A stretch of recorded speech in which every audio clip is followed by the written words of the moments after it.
For as long as we've had modern medicine, we've been stuck with one massive challenge: our total dependence on human blood. But what if we could finally break that chain? This is the story of one of the most incredible scientific quests of our time. I want you to picture something: a medic on a battlefield, an EMT at a car crash in the middle of nowhere.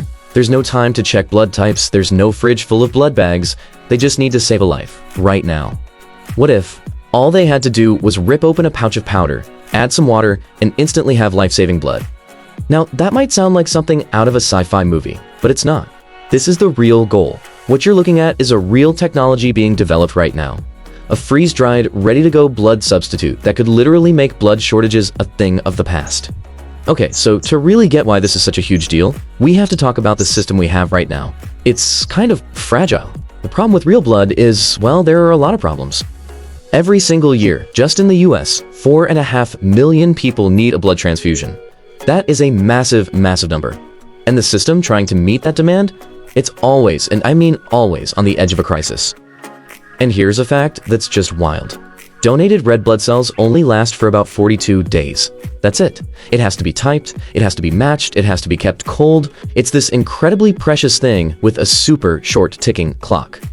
So you see the big picture here. Our current system is stretched thin. We're always dealing with shortages, there's a risk of infections, you have the whole complex puzzle of matching blood types, and it's a logistical nightmare to get this stuff where it needs to go, especially in an emergency.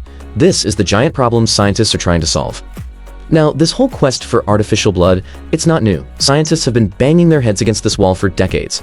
And their first big idea, well, it was brilliant, it was simple, and it was catastrophically wrong.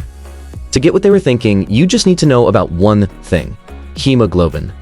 Think of it like a tiny delivery truck. Your red blood cells are packed with billions of these little trucks, and their only job is to pick up oxygen from your lungs and drop it off everywhere else in your body. So the logic seemed flawless, right? If the hemoglobin is the part doing all the work, why do we need the whole red blood cell? Why not just scoop up these amazing little delivery trucks, mix them with some saline, and inject them straight in? It felt like a genius shortcut. But it went horribly wrong. It turns out that red blood cell isn't just a container, it's a protective cage. Inside the cell, hemoglobin is a hero. The moment you take it out, the moment it's naked in your bloodstream, it turns into a villain, a toxin. This rogue, naked hemoglobin just went on a rampage. It started grabbing a key molecule called nitric oxide, which made blood vessels clamp shut. Super dangerous. It released all these nasty free radicals that damaged tissues, and on top of all that, the body got rid of it so fast it wasn't even useful. These early trials were a disaster. But that failure taught scientists everything. The lesson was, hemoglobin needs a container. The red blood cell is its life support. So the next generation of scientists came back with two totally brilliant new plans. If we can't use the natural container, we'll either build a better one, or we'll grow a new one from scratch. Alright, let's look at path A. This is the super high-tech bioengineering approach. The goal here is to design and build the perfect artificial cage to keep that hemoglobin safe and make it act like a real red blood cell. And the front runner here is a product called ErythroMer. Basically, scientists take human hemoglobin and they wrap it in this custom-designed synthetic nanoparticle shell. It's like a tiny suit of armor. This protects the body from the hemoglobin and protects the hemoglobin from the body. Then, and this is the amazing part, they freeze-dry it into a powder, and boom, there it is, the just add water blood we talked about. Now, for path B, which, is just as mind-blowing. Instead of building an artificial cell, these scientists are saying, let's just use biology itself. They're taking stem cells and figuring out how to tell them in a lab, hey, turn into brand new perfect red blood cells.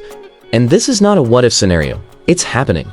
In the UK, a study called the RESTORE trial is already underway.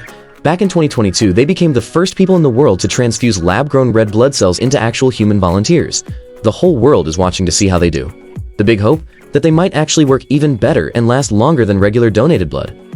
So we've got these two incredible paths, right? Building it or growing it. And this isn't just some small project. This is a full-on, high-stakes, international race to be the first team to finally crack this problem for good. And the scale here is huge. You've got major research groups in the US, all over Europe and China and Japan. They are all pouring money and brain power into this. It's become a huge deal, a point of national scientific pride. But let's be super clear. This race is a brutal marathon. It is not a sprint. This chart of real clinical trials, it shows you the harsh reality.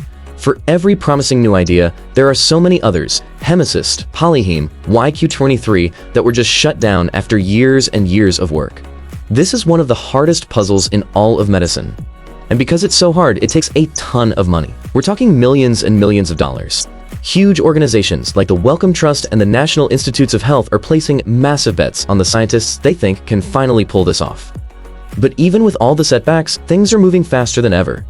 After that landmark trial in the UK started in 2022, Japan announced they're planning their own clinical trials by 2025, with a wild goal of having a product ready for doctors by 2030.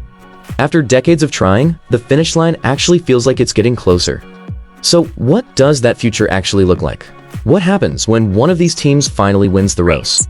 It's not just a small improvement. It's a complete revolution in how we handle everything from car accidents to major surgeries. Just think about it, a blood product that works for everyone. No more O-negative shortages. A powder you can store in a closet for years that's ready to go in any ambulance, any helicopter, any field hospital.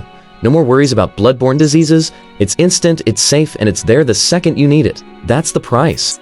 So what this all comes down to is this. For pretty much all of medical history, the desperate hunt for a matching blood donor has been this central life or death drama. But we are right on the edge of a future where that entire idea gets flipped on its head. A future where the biggest challenge is no longer finding a donor, but creating a world where, in an emergency, we never have to ask for one again.